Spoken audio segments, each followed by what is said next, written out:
Welcome to the Break the Stigma podcast, where each episode we focus on raising awareness and debunking the negative stigma behind mental health. Hello, everyone. Hi. I'm Angel. I'm Kianah. And this is the Breaking the Stigma podcast.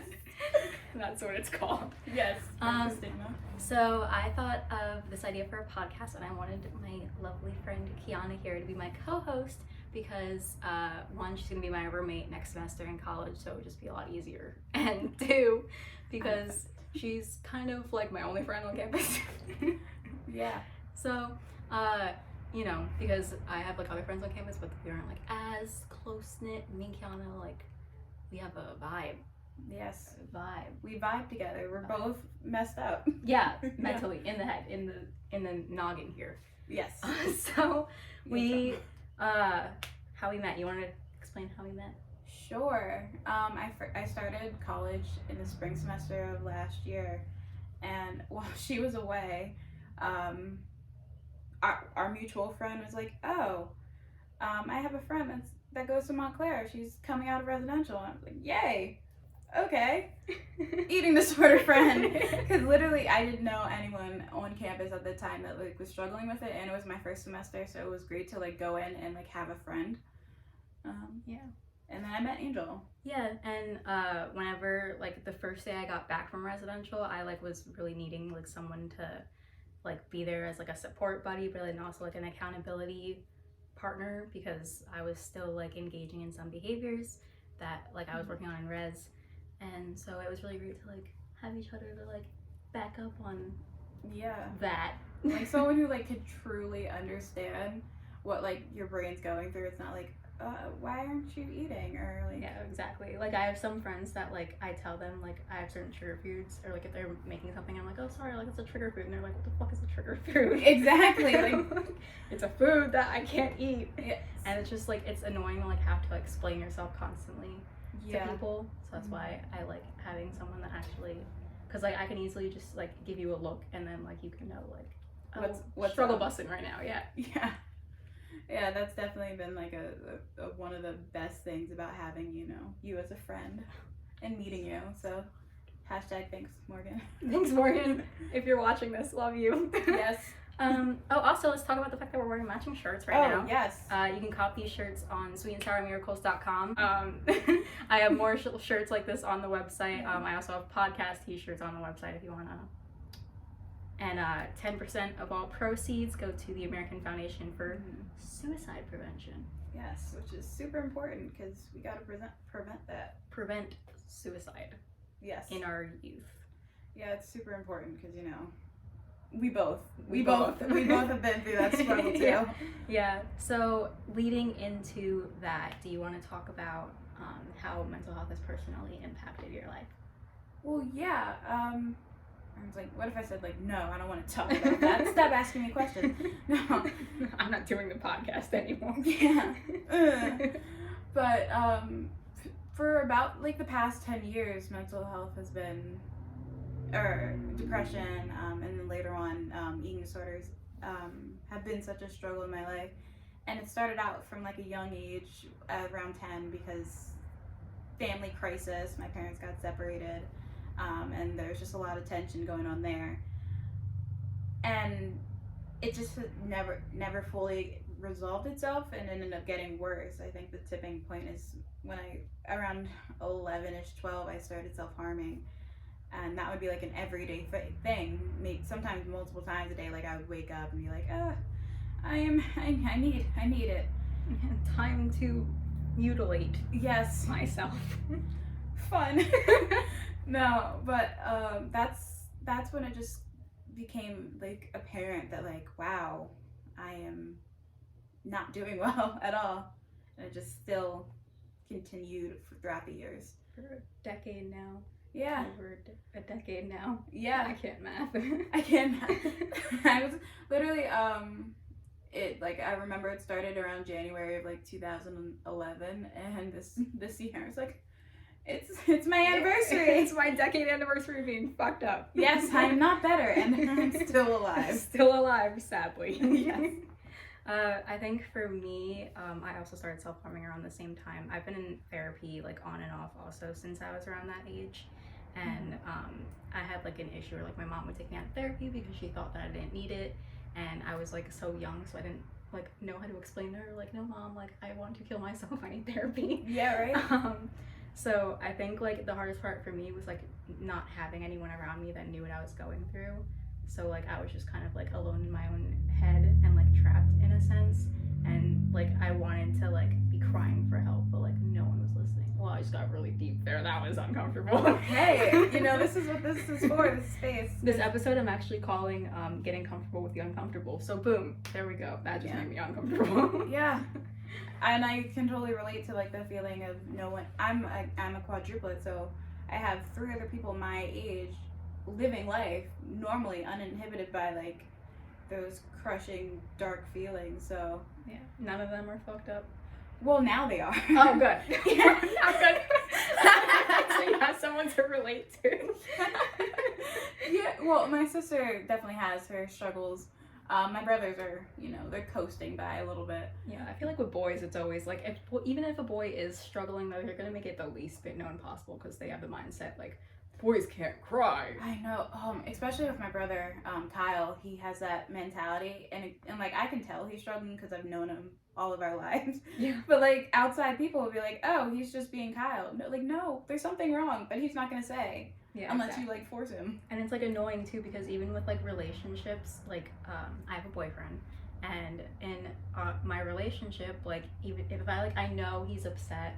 And I ask him, I'm like, what's wrong? Talk to me, like you can open up. And then he's like, nothing's wrong, like nothing's wrong. And he's always like literally trying to convince me nothing's wrong. And I'm like, I know you like the back of my hand. Like you need to stop bullshitting me. Right, exactly. And then it takes like a few tries and then he eventually tells me. But I feel like it's just a thing like with boys that they like, I don't know, maybe it's something with their testosterone levels. And testosterone equals no feeling. Yeah. Oh god. Well, there's definitely, and that also breaking the stigma. There's definitely an annoying stigma around men and dealing with mental illness. So like they have to hide it. Yeah. Or they sometimes they feel like they have to hide it. Yeah, it's definitely because especially since society's put this like thing on boys that like they can't cry, they have to be the tough ones, or like whenever a guy's crying, like the dads or like the men in their life are always like, don't be like a girl.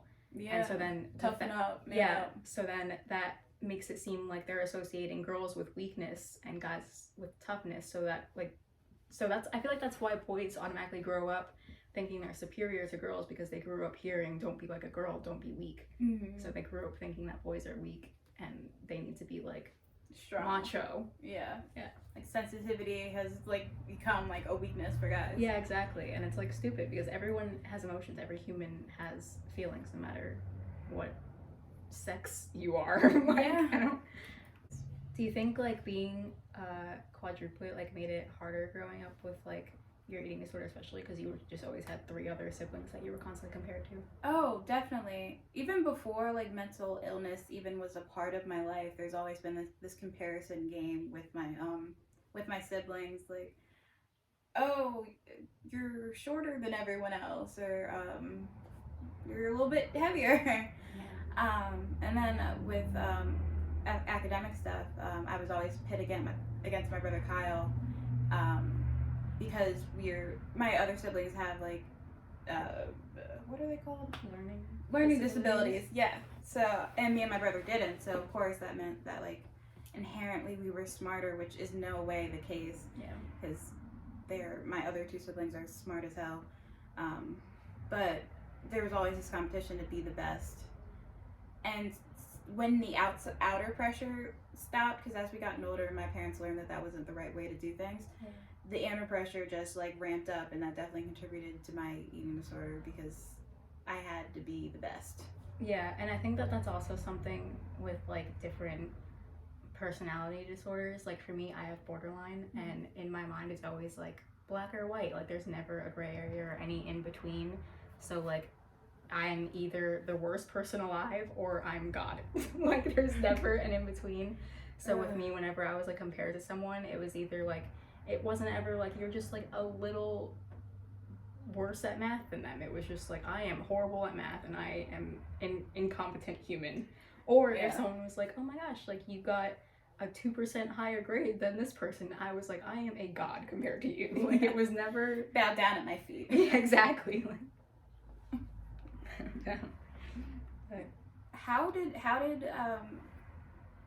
I guess learning that you had a personality disorder kind of impact the way you were thinking? Because before then, it's like, this is it, like this is how I think, there's no reason why. But then you discover there's a reason why. How did that impact it? Actually, I think it was definitely beneficial for me to get the diagnosis. A lot of people say that they like don't like labels, or like that the label makes them uncomfortable. But for me, it like made me feel better because it put a reason on it, like you said. Mm-hmm. So like I think because before I literally didn't know why I was acting the way I was. I just thought that I was like a bad kid because that's what I was labeled as by like teachers, my parents. Like I was labeled like being difficult, or like I would just act out, like just be a bad kid. Mm-hmm. And I think once I finally got that diagnosis, everything in my past made sense. Like even when I went to residential and my therapist there, like we worked on talking through a lot of my past trauma, and she was able to like spark off a bunch of light bulbs in my brain, like, oh, that's why I did that, because I have a personality disorder, not because I wanted to hurt that other person's feelings, or not because I wanted to be an asshole to these other kids. It was because I had like a chemical imbalance in my brain. Yeah. And I honestly, I know there's like this huge stigma about personality disorders, but like BPD in particular. I cannot wait until we get to that episode of when we like talk about that and delve into that more, because I feel like that sneak peeks that needs to be talked about, because people with BPD and other personality disorders are not bad people, you know? Yeah. They just had life experiences that caused them to develop this way of thinking. Yeah, and I think something that people also don't know, I'm not going to go too into it because obviously we have an entire episode planned for it, but a lot of people don't know that I don't want to say every single person, but like 98% of people that have BPD, it develops from having some sort of trauma in their past life. In their past. And so people don't realize that. And so if you're calling someone with BPD a bad person, like they can't control that they had trauma. They can't control that they were assaulted or that they witnessed bad things happen, and that's what made their brain develop differently. Like it's not their fault. And people that are like, people with BPD are such bad people, are making it seem like it's their fault and just adding to that stigma. Yeah, there's definitely like you having BPD and having like other people have in my life like just have BPD, I kind of have to discern like who you are and like what your brain is telling you to do, you know? Yeah. Like you thought that I hated you. Yeah. Because black and white. Exactly. And I'm like, that's not Angel, because yeah. I love Angel. That's BPD. And that's the thing too, like with the black and white thinking, like I just like, if someone doesn't respond to my text, aka you, she's horrible at responding. So bad, the worst messages. And so when she doesn't reply to my text, either A, I think she's dead, or B, I think that she hates me. And it's literally nothing in between those two options. So then I have to like spam her, or I'm like overthinking in my brain. I'm like, oh, she hates me. What did I do? Like, did I do something to make her not like me? Or I think that you're like dead somewhere, because I've had that scare a few times. Yeah, that's been a real trauma for you. Yeah. And yeah, I don't know what I would do without you, so do not kill yourself. Oh, please. I don't know what I would do without you either. We have a pact. Yes, we have a slightly morbid but like very effective pact. That neither of us are allowed to kill each other. Kill ourselves. We're not allowed to kill each other. Oh man, I really wanted to kill her today. We're not allowed to commit homicide or suicide. Yes. This is so dark. I hope no like police officer is watching this and they like come to our house. Like, knock knock, you're homicide. Gonna kill people? Yeah. Don't worry, I don't have HI, I just have SI. I'm gonna go to, oh my gosh, in PHP, do they do the thing with you where they're like, rate your homicidality? No. Whenever I was in PHP, you had to rate your suicidality and homicidality, and me and the other patients would like try to fuck with them and be like, 10 out of 10 homicidal. And then the clinician would have to be like, do you want to kill someone? It was the funniest thing, or just fuck with them. Oh no, no. This one that I'm at currently, they don't do that. But I've had like DBT programs that ask that every day, and I'm just like, no, I don't want to. Anyone besides me, but like I'm not a person, so it doesn't matter. Yeah, I'm not a real person. I just exist in the background of everyone else's life. That's how I feel. That's how I feel too. Yeah. And it's almost sad. Like, oh, you should be in the limelight. But yeah, exactly. No, I'm like a background character. But then I also go back and forth. Like there's sometimes where I'm like, I am the only human in the entire world and the universe revolves around me. Or I'm a nobody and I deserve to rot in hell. Like, again, no in between. I just have no distinction of like right or wrong. It's just always like the really, really good way or the really, really bad way. And I never like, So have you ever done DPD before? Yeah, I have. Marsha Lenahan hashtag. But Yes. So learning about those things, because I know she made it specifically for like personality disorders. Yeah. Did those things help? It depends. So like Dear Man is something that really helps. I think Angel put what Dear Man means on the screen. Dear Man really helps me a lot because I cannot do conflict whatsoever. No. It scares the shit out of me. Yeah. So whenever I'm like in a conflict situation, like in my brain, like the only thing that's going on is describe, express, assert, reinforce. Like that's the only thing that's going on in my brain. And I just like resort back to that. That's why I saw your Finsta post and you were like, whoever decides to do PHP on Saturday means a dear man. I know, because I went posting that, I'm like, you know. Like, what would your dear man be to that person? What would your describe be? I have to go there from 12 to 7 and already throughout the week, and then you want me to wake up even earlier to get there at 9 to leave at 3. Describe, I would like, and then assert, I would like to not have to do Saturday PHP. And then reinforce. If I don't have to do Saturday PHP, I will follow my meal plan completely. Wink, wink. I can't wait. You know, like the cartoon when they're like really dramatic about Plankton has really changed. He just needs some encouragement, and I know just how to do it. I can't do it. That was beautiful. Thank you. Yeah. Can you wink? Because I can't. I look like I'm having like a seizure. Yeah. I was gonna say it looks like I'm shitting, but like shitting. Is that how you look when you're shitting? now that I think about it, I have to like now I'm thinking about it, I have to, next time I shit, I have to record myself. Yeah, next time you shit, record it and send it to me. Okay. Not the shit part, just your face. Yeah, I promise I won't show it to you. Yeah, I don't really want to see it. Yeah, no, I don't think that's something that I would want to show either. Okay, good. As long as we're on the same page. I'm glad we're on the same page about that. So we're gonna take a short break and then we're gonna, have some water, go over our notes, regroup, and then we will come back. Dun-na, dun-na. Dun-na, dun-na. And we're back. Yes, hello. Hello again. We just wanted to get some water real quick, regroup. Mm-hmm. We want to say like how we're feeling, how the first episode's going so far. Yeah, I'm super excited for this. Like, I woke up like, podcast day. Yeah. And I think it's going pretty well so far. Yeah, me too. I woke up at like 8 a.m. I was so excited. I came down here and like set everything up because I was so excited. And then my mom and dad were like, when's Kianah getting here? When's Kianah getting here? And I was like, she's going at noon. We're going to do the podcast. So yeah, I was really excited. I'm like really happy with how this is coming out. I thought it would be like harder to like keep a conversation going, but we're doing pretty well. Yeah, we're doing good. I think it helps to like pretend the camera's not there and just pretend that we're having a normal conversation, because if I like were to stare into the camera, I wouldn't be able to like focus on like what we're doing. Right. Yes. I go back and forth between looking at you and looking at the camera. Yeah, I don't want to do this either. Like, I don't want to make it seem like I'm staring at you the whole episode, and then I don't want to stare at the camera the whole episode. So I'm kind of just like, I feel that. Yeah. Okay, so on the break we discussed what the rest of this podcast should like look like, what you would talk about, and we decided how like there's comments of using like mental health disorders as like a joke kind of. Yeah.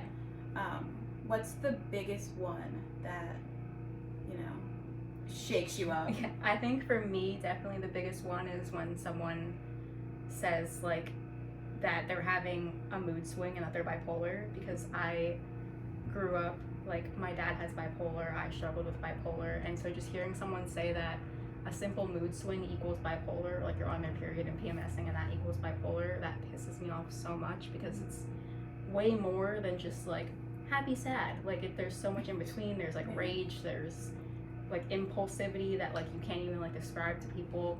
It's all the ups and downs and in betweens. It's not just like happy 1 second, sad next. And I feel like that's why the stigma is so important to break right now, because so many people just have false views of what mental illness is. And I feel like with this podcast we can explain to them what they actually are, and hopefully we can like minimize those amount of comments from the ignorant people. Right. What about you? I think mine will go. I remember like maybe it was last year, a few months ago, but there's Kim Kardashian like posted like she's 120 pounds and like and then I think her sister's like, oh, you look anorexic, and it's like, oh, thank you. I didn't know that. Oh my gosh. That's horrible. Yeah, I saw that and I just got so annoyed. Yeah. No, that's not a fashion trend. It's not like a diet. It's a debilitating. No, literally, like it's something you deal with every day. It's not just like, oh, I'm like gonna skip breakfast and now I'm anorexic. Like, no, it's like something that like it sticks with you throughout every single meal of every single day of every single second of your life.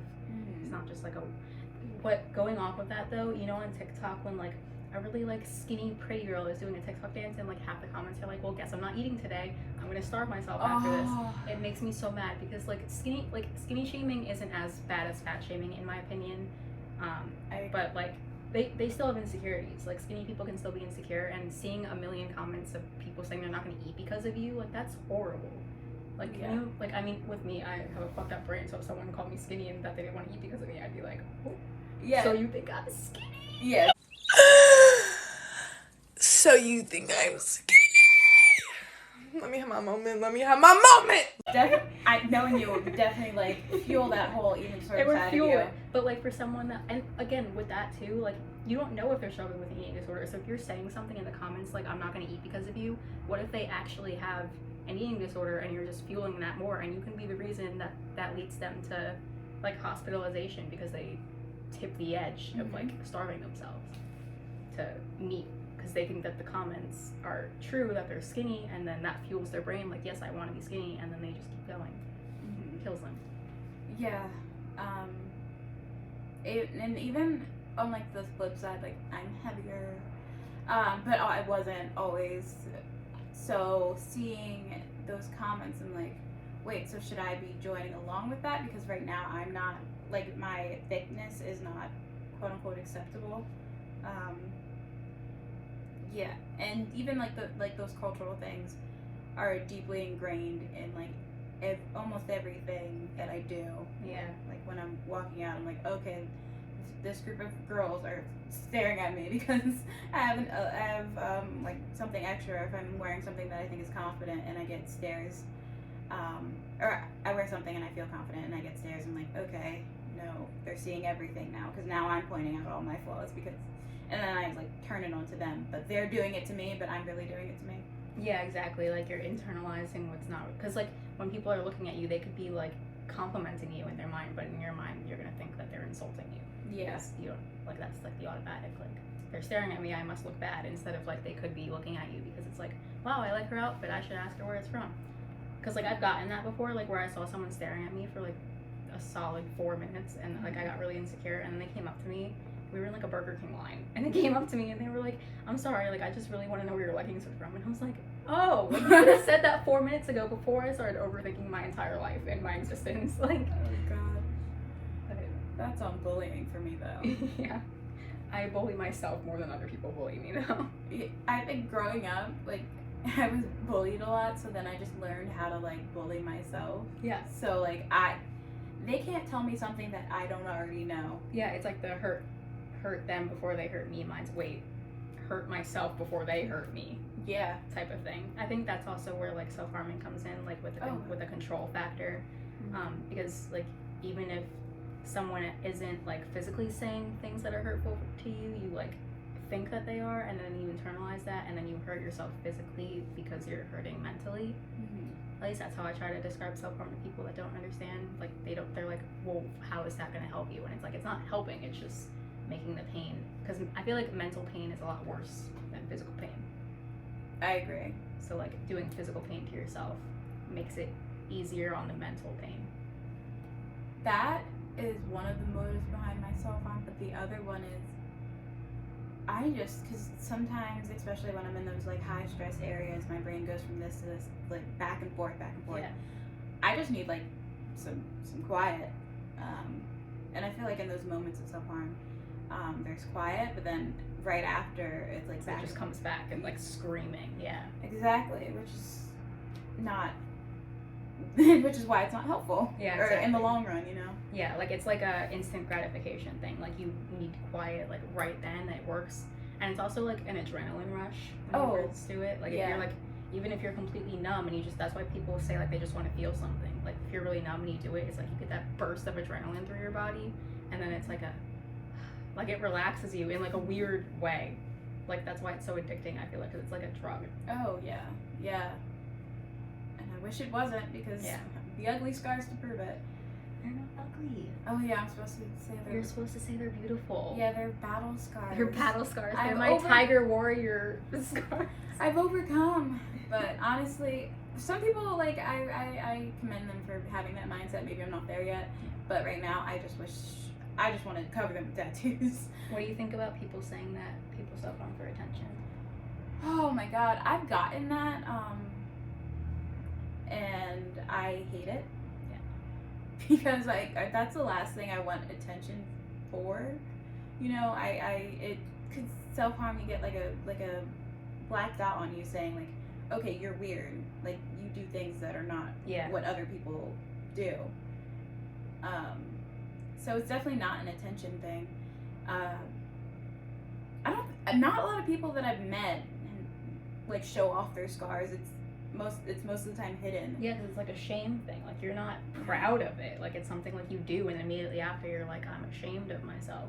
Yeah, exactly. I definitely felt that shame for a long time. Like even I quit for a long period of time, and I would still wear long sleeve shirts and all that stuff just to hide the scars.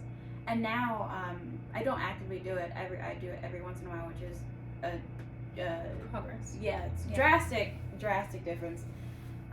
But I can't, let that shame make me hide my arms or hide my legs. And like you shouldn't be forced to wear a hoodie in the summer just because other people like aren't knowledgeable and they're ignorant about what's going on.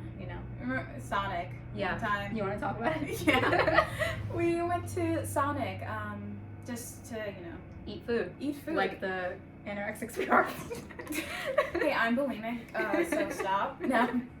But yeah, we went to Sonic, and the woman, I was in the driver's seat, she was getting like the money for me, and she looks down at my arms, and it was like September, like hot, or maybe even August, I don't know. Yeah. But so I wasn't wearing long sleeves, and she was like, "Are you okay?" And at first I didn't know what she was talking about, because like my brain was not like focused on my scars, and I'm like, yeah. And then I don't remember what she did after that, but I just remember her asking if I was okay, and then afterwards when I realized that she was talking about my scars, just feeling so self-conscious, and I was sweating, and my heart was like racing. Yeah. And like Because like I get that like she probably just genuinely didn't know, because like she was asking if you were okay. She wasn't like pointing it out deliberately. I think she just thought that she was just like being helpful, but you're not supposed to point out. Just like you don't point out someone's acne. Like do you wash your face? Like you're not supposed to point things out like that to people. And I feel like she was a whole adult. Like she was at least 25 or something. Yeah. Like it's very self-explanatory. You don't point out those certain things about people. There's certain areas of people's body. You shouldn't comment on people's bodies, but but like there's definitely certain things that you just, it's like a definite no. no. Exactly. Yeah. And I think that like the whole you're doing it for attention part is the reason why I started doing it like on my thighs, because I was so scared of that. Mm-hmm. And I think that's what pisses me off a lot too, because people don't account for those that don't like, everyone thinks that like everyone that cuts does it on their arm and places where it's visible, but like there's people that do it like on their stomach, on their thigh, like things like that, and people don't acknowledge that. And so when they say like you're doing it for attention, like if I was doing it for attention, wouldn't I do it somewhere where you could see it? Yeah. Like that kind of thing. So I think that the whole attention thing is what led me to hide it more, because I didn't want people to say that, because then it would just make me angry.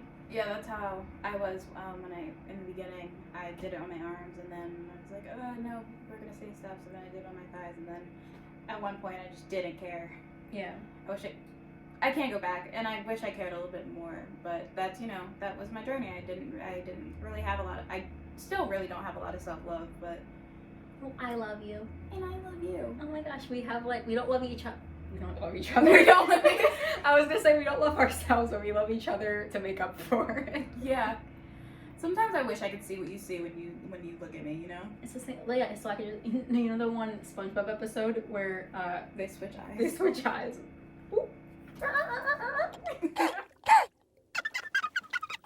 So, my eyes are correct. You need to clean your eye sockets. That's what you need to do. Oh yeah, that's exactly what needs to happen. I'm gonna put that clip in here, and I'm gonna laugh at myself until I piss, because that's all. So my eyes aren't deceiving me. I'm not into SpongeBob as much as Angel, if you can tell by the lack of laughter. You gotta watch it. It's especially fun to watch when you're. Oh yes. Because I feel like all cartoons are a lot more fun to watch when you're high. I think that's true. Yeah. Yeah. I want to watch. I've never watched SpongeBob High. You never watched SpongeBob High? No. We gotta do that now. Okay. We gotta do that after this is over. What time is it at? It's at 13. Oh shit. Well. Look at that. We talked a lot, and it went a little bit over. So, well, thank you guys for tuning in to this episode. Yes, thank you. A lot. I hope that this taught you something, and if you already knew this, I hope you can relate to it, and I hope that it makes you feel less alone in things that you're struggling with, because that's truly what we aspire to do with this podcast, is to help as many people as possible. Yeah. Any final words? Yeah, I just for me, I would love to hear a group of girls in their 20s who knew what was going on from teenage years. And yeah, I definitely would have benefited from having a show like this growing up. It probably would have prevented me from going through what I did. So yeah, I'm hoping that that's what we can do for. Yeah. Maybe there's wee tots watching this. I hope not. I hope not either. I'll put 13 plus as a restriction. Yeah, that would be perfect. Yeah. All right, well, bye guys. Thanks Bye. for tuning in. Thanks.